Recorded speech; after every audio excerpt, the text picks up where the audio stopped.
Hello and welcome to AI Security Ops on Harmful Content. With me are my illustrious panel.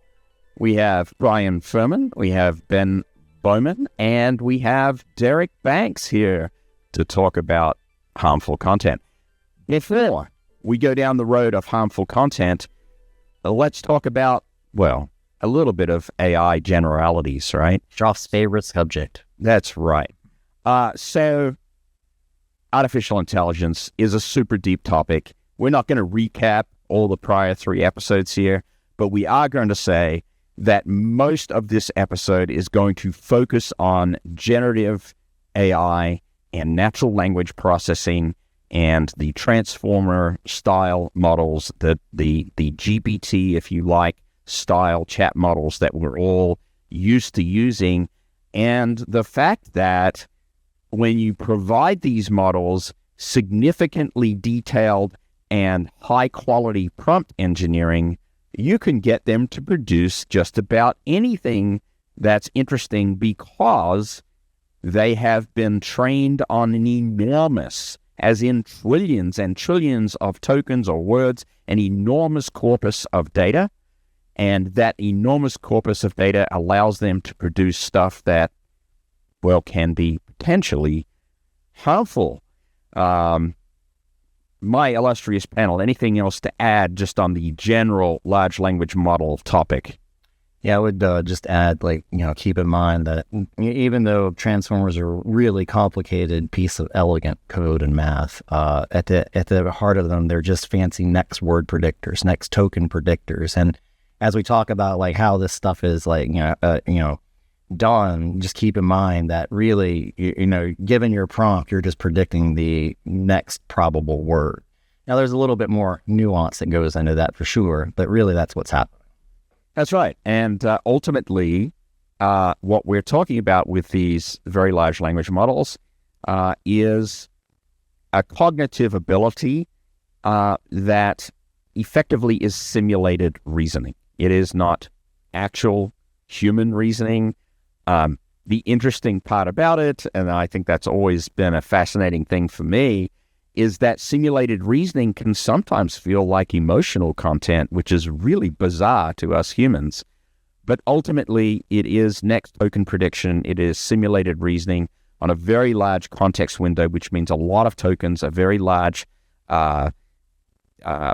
context. What's the word I'm looking for? A large window of understanding and of the prompt and of the information that you're supplying. So I think one of the take-home points about general technology is the more information you supply today in terms of a well-constructed prompt, and prompt is a really bad word actually when you think about it. And when you guys think about prompt, you kind of think of a short sentence, a little bit like Google, why is the sky blue?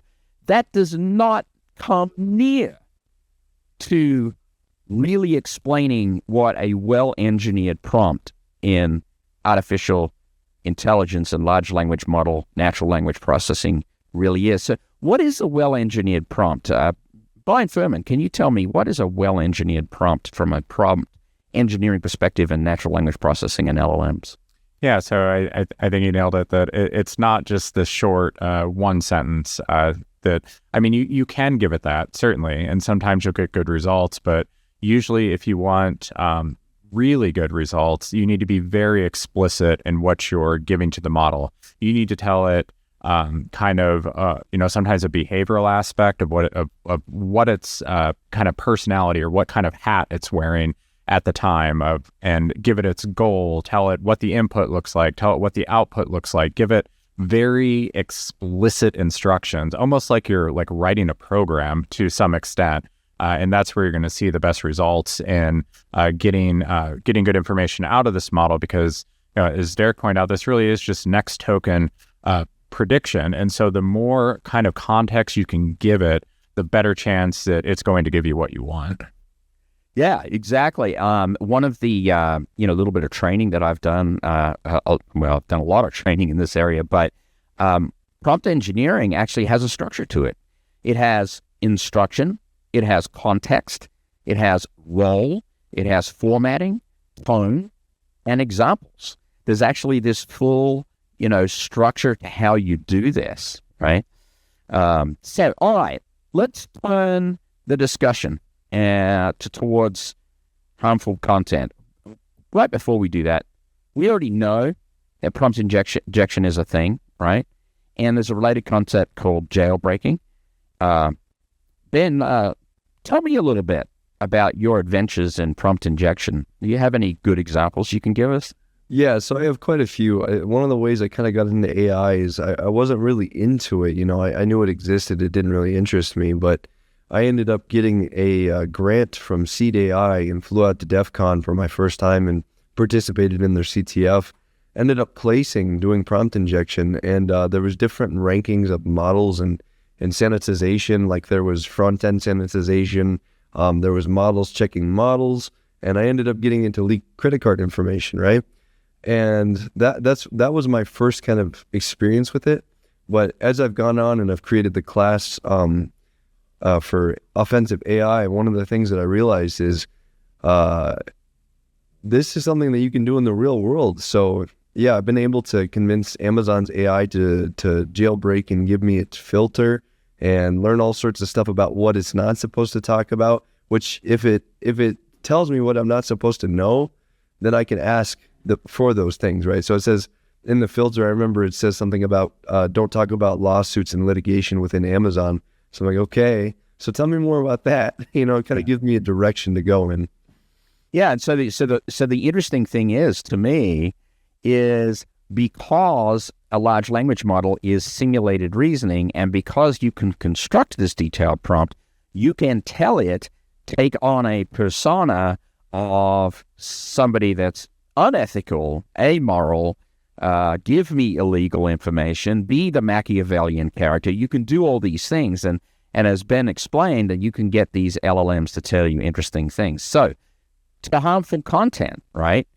The definition of harmful content, as we understand it, I think would more or less fall down to this, right? Outputs from the large language models, from the generative transformer architecture that provide explicit instructions or detailed guides for creating dangerous material, right? And there's an acronym here which some people refer to as CBURN or CBORN. Explain that acronym to me, Brian Furman. Yeah, so what that stands for is chemical, biological, radiological, nuclear, and explosives, to cover all of those topics. And it's something that's been around for a little bit now. And so that's I think that's good that you point that out, that in this particular discussion, what we're focusing on when we talk about harmful content, because when people talk about harmful content as related to LLMs, it can mean a lot of things. People could be talking about toxicity, hate speech, bias, misinformation. It can mean a lot of different things to a lot of different people. But here we're focusing more on like what I think a lot of people would easily agree upon would be harmful in like a literal sense for people to easily be able to get a hold of this information, developing these chemical weapons, figuring out how to make weapons out of nuclear material and how to procure these things, making bombs, all of this types of information that I think everyone would say, yes, I would call that harmful, and I don't think that should just be easily accessible. Yeah, I mean, I think that we've joked around that in the hello world of jailbreak prompt injection and jailbreaking is how do I create meth, right? Yes, Which certainly I think we'd all agree that seaborne stuff is really impactful, but other types of harmful content could have other impacts too, right? So for example, your company enables Copilot for everyone. Copilot can read and write to SharePoint because why not, right? And then some disgruntled employee gets Copilot to write some harmful content about the CEO, or about a fake reduction in force, or the vice president's fabled mistress or something like that. I mean, that would have impact to a company, right? And so I think that then they got other things like making malware and stuff. So I guess depending on the context, like would determine whether or not the output was harmful. But I do agree in most contexts, the chemical, biological, radiological, nuclear, and explosives harmful content. I miss back in the good old days when you were a kid and you could just go to YouTube for this kind of stuff. Or, hey, you say the good old days. I remember back in the really good old days before the Anarchist Cookbook. Before the World Wide Web was a twinkle in the internet's eye, right? Anybody remember the Poor Man James Bond book or the Anarchist Cookbook, right? Yeah. Where he would tell you how to make a hood-mounted electric shotgun. Yeah, I mean, I would have never done that, but, the instructions were there, right? It's really funny to hear people's different definitions of the good old days, right? It is generational. Yeah, when the encyclopedias were in black and white. Yeah, that's right. Because what encyclopedia? The internet good old days for me, and I'm going to date myself, and I'm just say it, was Usenet newsgroups, and we're talking, late '80s, early '90s, bulletin boards on 46. But the newsgroups had a lot of content on them that could include seaborne, some harmful allergen as well, even back in the day, right? And, it was back in the day of the 2600 and all the hacking stuff that was going on there. Are these groups still around? They were in the mid 2000s. I remember still using news groups, and then you could find it's like it's still the underbelly of the internet back in the day, right? Yeah. Well, I think news groups have kind of migrated to being what people call the dark web now. So it's kind of it's a fascinating turn that we have witnessed over time. But look, I want to talk about the acronym. I think is very interesting, because what I think personally and historically, most countries, most nations recognize this acronym in one form or another and understand that these things are the dangerous things that need some level of containment. And historically, I think most countries have been able to achieve a level of partial containment. I think nuclear is the classic example, that most countries have been able to come to agreements and achieve some sort of containment. And the other thing that I think is interesting about this is historically, most of these technologies were out of reach of the average person, mostly because it was very, very hard to get hold of the materials and the funding to be able, as an individual or even a small organization, to actually put these harmful things together, right? Now, we are living in very interesting times now, because that has changed drastically, and the advances in technology extend beyond just artificial intelligence. In particular, biotechnology has advanced significantly to the point where it is affordable, and there is a thing called biohacking that the individual can actually access. And so when you look at the intersection of biotech and artificial intelligence, you start breaking down these barriers of successful containment. And in particular, artificial intelligence is able to generate for us the information that we need to put these things together. So it becomes a very frightening world that we live in. Now, a lot of people would say to me, "Oh, Joff, you're just an alarmist. It was a frightening world back in 1985 as well," or pick your decade, right?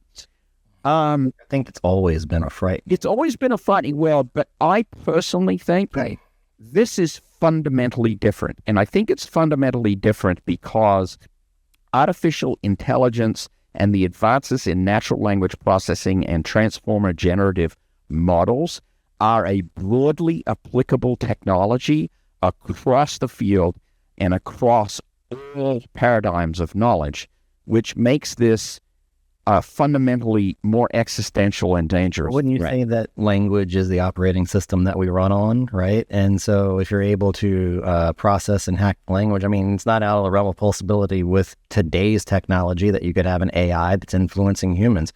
Actually, when I was in Denver, my daughter texted me about something personal that she wanted my advice on, which I'm happy that my teenage daughter actually does that, right? So Hannah, if you ever see this, thanks. But when I gave her my response, she said, I gave her like a couple, bullet point, or not bullet points, but like a couple of responses. And you could do this, but on the other hand, that. And then she wrote back, did you ChatGPT that? And I didn't, right? But it made me immediately think, wait, is the AI influencing me? I mean, I've been using it a whole lot recently. Yeah. Did I just frame my output in response to her in a very similar manner than she sees at ChatGPT? Oh, shit. Yeah. I mean, that's an interesting moment that you had there, thinking about how this has become part of our lives already. And I think we're all at this point that it is influencing us.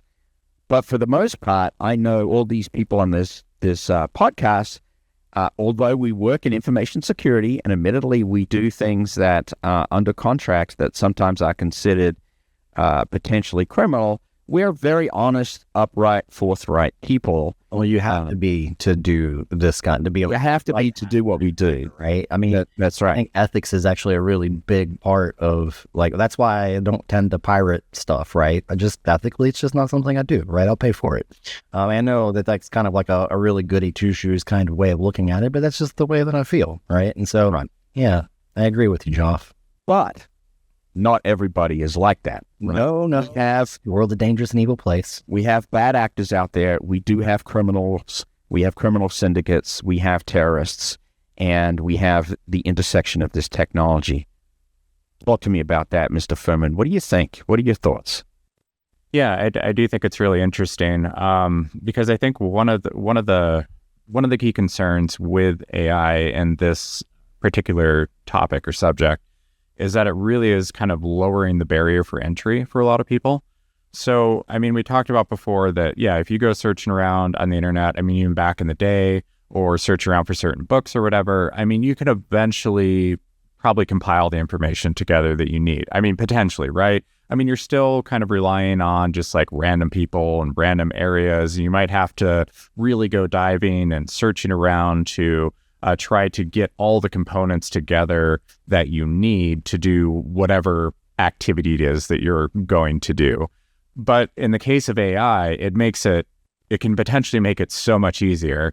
I mean, just the adaptation of use of AI has just exploded in the last couple of years.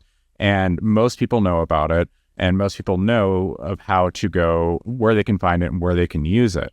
And so now, if creators of this aren't careful, it's simple enough for someone to just log on to a website, type out the question of what they want, and then what they get is they have the data has already been kind of compiled for them. That's been compiled from the different reaches of the internet, all put together step by step, explicit instructions. And it's almost like you can like ask an expert too. So it's like you don't understand a particular step that the AI gives back to you, and you're like, oh, hey, expand upon that.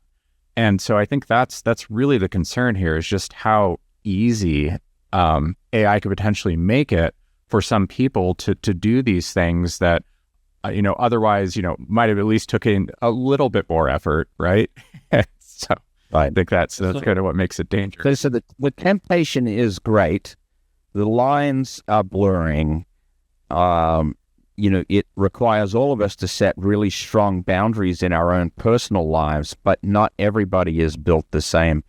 I'd like to hear from Ben. What are your thoughts, Ben? You're growing up in this, I hate to call you out for being a younger guy, but anyway, you are growing up in this world that has had artificial intelligence technology for nigh on a decade, but LLMs certainly in the last 3 to 4 years. What are your thoughts, Ben?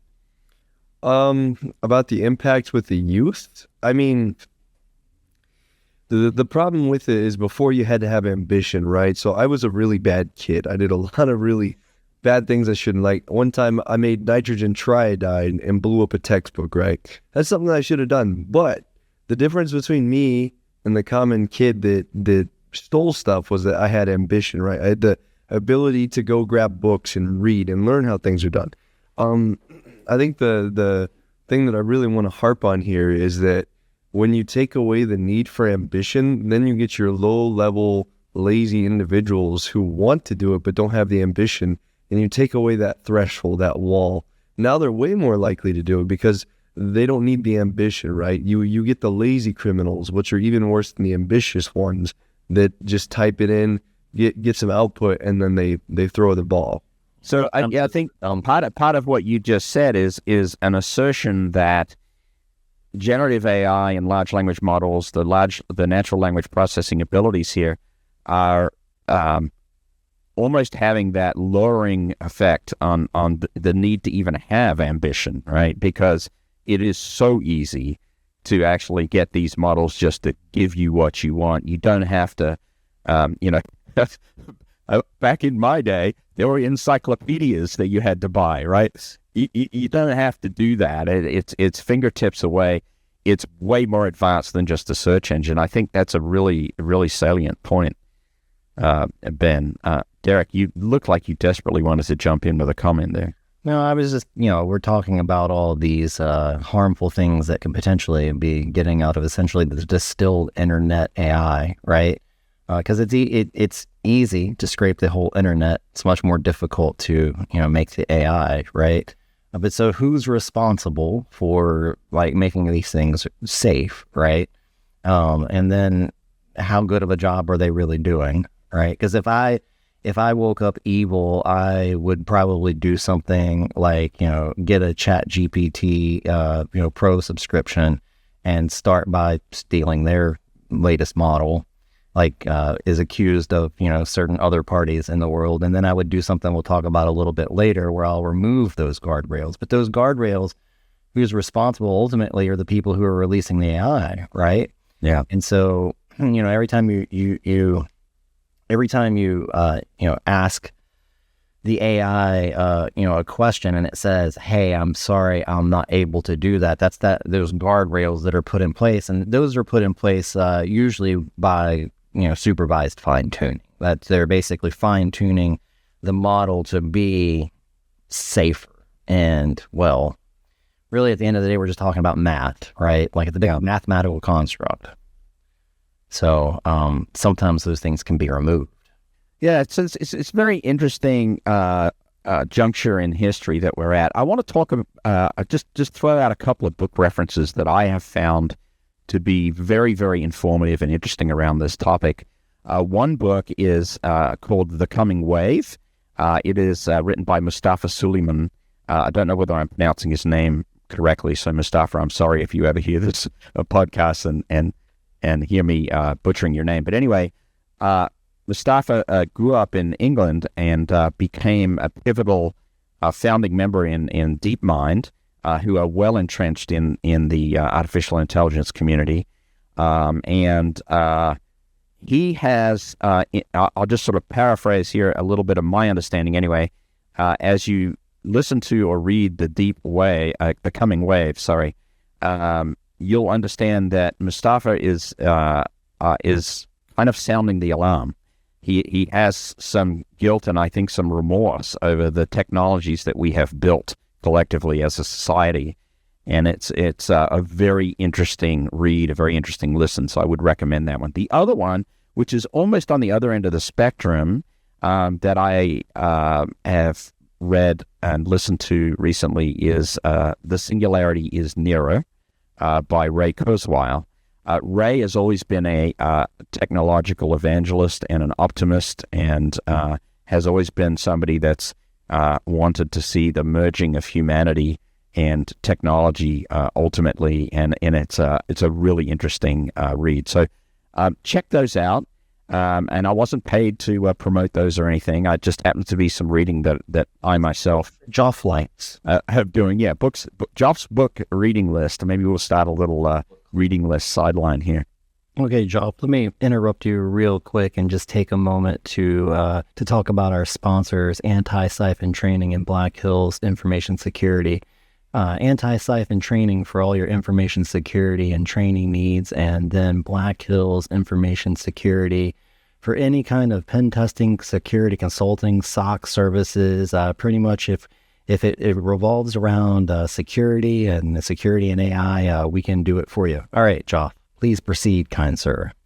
So Derek started to sort of lean towards something that we are aware of in the community, and that is obliteration. There is me of Harry Potter, right? It does. And they don't obliterate with an O, you obliterate an A, right? Well, ablating, right? So because there's like two ways to get the model to give you output that would be considered potentially harmful. So let's talk about that a little bit. Derek, tell me, what is an obliterated model? And these things are actually available. There are blog posts on them. Talk to me about the definition here. So you can jailbreak a model and get it to potentially give you harmful information. But in my experience, jailbreaking, it depends on the model and what output, what level of essentially a jailbreak is. Like, so I've jailbroken something before, and it kind of told me how to make meth. Then I asked an obliterated model how to make meth, and I was like, oh, good Lord. Like, it's going into a lot more detail. Holy crap, right? Yeah. And so basically, what we're going to do when we ablate a model is we're going to essentially target the residuals inside of the model. And so a residual is kind of the difference between the actual value and the predicted value of the next token. So in machine learning, basically, this is just like a difference in the prediction, right? A value and a difference in the prediction. And so what you do is you start by gathering a data set. You get a whole bunch of harmful content, a whole bunch of normal content, and you run the instruction set, and you take like the mean difference mathematically of the activations of the tokens and the weights, right? And then you normalize to create a vector. Essentially, look at it as like targeting those neurons in the neural network that are responsible for essentially outputting, I can't do that, and mathematically removing them out. Now you can do it like at inference when you run a query, or more commonly what I've seen is they essentially go in and change the weights. Now the Python code is out there, right?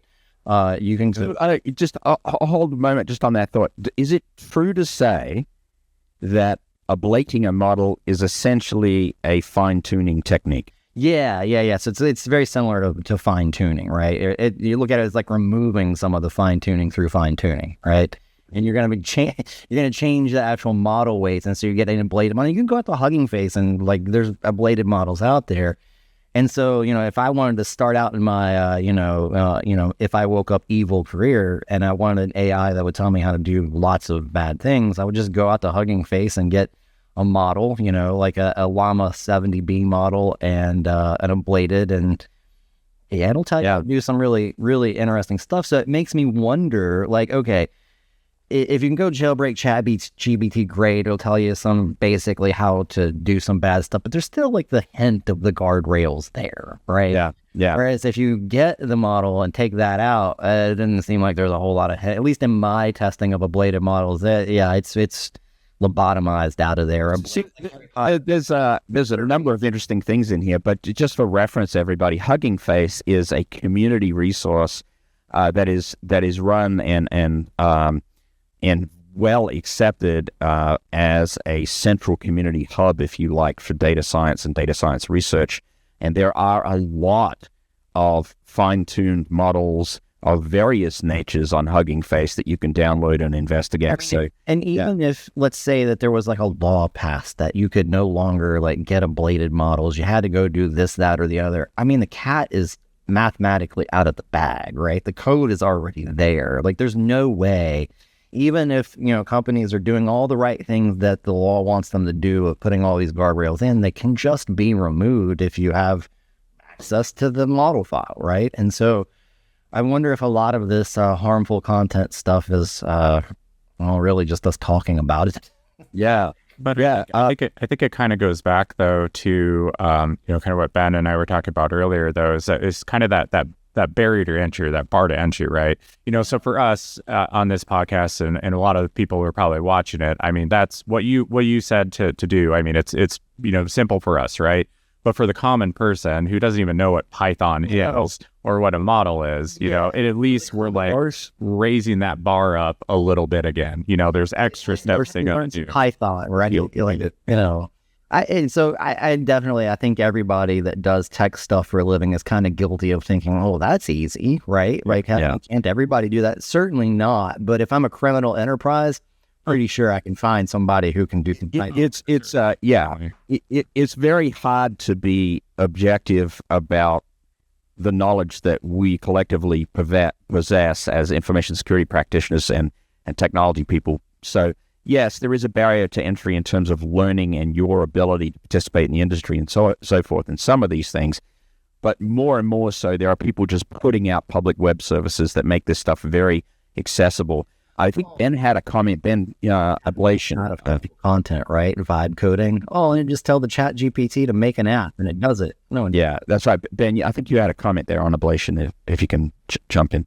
I think this kind of, you could tie it back into the discussion about the barrier being there, but I think we already have something to kind of compare this to. If you think about like 3D printing guns, right? Like you can make guns at home really easy for a tech guy, but that barrier still exists for the people that want to do it but don't want to put the time in learning about STL files, how to calibrate your printer, level the bed, right? That barrier exists for non-technical people. So although I think the bar gets lowered, as long as there's a control for, say, public accessibility, like you can't have a one-to-one copy that's lobotomized or like had those guardrails removed, that puts up a new barrier, right? Because there's a much smaller crowd that's willing to go and learn enough to actually, change those weights and values, right? So I think it's comparable, and we can kind of see a real world example of this happening in other spaces and how this might turn out. It gives us a good look at what we might be able to expect. Great comments. Thank you, Ben. So I think we've sort of covered the waterfront here on societal impact. I think we definitely have merged into that area. In terms of the ethical and moral and societal impact, and you guys got any further comment on that? I'll let Brian Furman jump in here.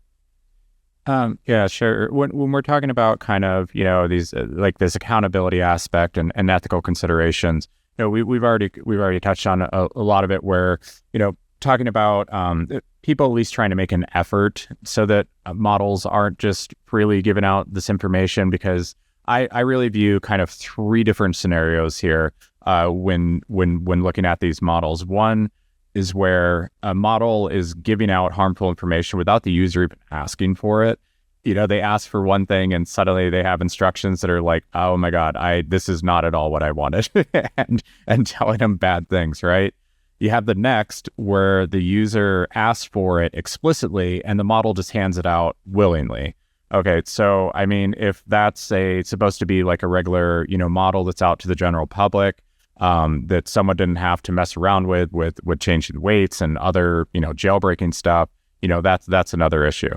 And the final one is where we've got it, the person is trying their hardest to get the model to give them this bad information. And whether that's through jailbreaking, through the obliteration process, whatever that might be. In that case, the people who created this model, they at least put in some effort to try to stop it. It's not like they didn't do anything. And so I think, I don't know, in my mind, those are kind of like the three different scenarios I'm kind of looking at, levels of accountability, so to speak, and how, upset should you be at the people who put out these models. Yeah, great comments. All right, well, look, I think we better wrap it up. I do know that Brian has recorded a tech segment for us, and that's going to be presented. So I'll let Brian have that final word in just a minute. But Derek or Ben, any other final comments before we go to the tech segment? Yeah, I would just, I still am in the cat's out of the bag category when it comes to this, and I feel like that the same knowledge inside of a model that would do good things for humanity, like cure cancer because it has biological and chemical information inside of the AI, is also the same information that people can do bad stuff with, right? And so I feel like that there is no like legislating your way out of this. They can't like ban stuff, right? Which is usually the hammer that they try and use. And so I feel like it's almost got to be more of a societal impact, and the good has to win against the evil kind of thing. So, all right. Any other thoughts there, Ben? Not at all. Like I said, I think this is comparable kind of to the gunfight that they have going on with rights to that kind of stuff. I think we're going to see the same kind of battle ensue. Yeah, very good. Brian, tell us about your tech segment. Yeah, so the tech segment actually is on obliterated model versus base model. Yep, which we're not going to use it to make meth or a bomb. We're going to use it for something. Yeah, I know, boo. We're going to use it for something that might be a little bit more useful to show how that actually taking some of these guardrails away can actually be beneficial to some people, especially those in the security industry, where our work is a little bit more ambiguous, right? For us, we're doing ethical things that are allowed, but if someone else were to do them, it's a felony, and the model doesn't necessarily know the difference. And so just showing how an obliterated model can be useful in our scenario as security professionals. How long until there's the model made me do it excuse? Yeah, right. Yeah, I've been wondering that with like Tesla's auto drive. How long until the well, it's probably already happened. Like cop pulls you over. No, officer, I wasn't driving, and I was driving. Right. But anyway, all right, everybody. Well, that's enough for today. Just remember, be good with your prompting, and we'll see you next time. Thanks, everybody. Bye-bye.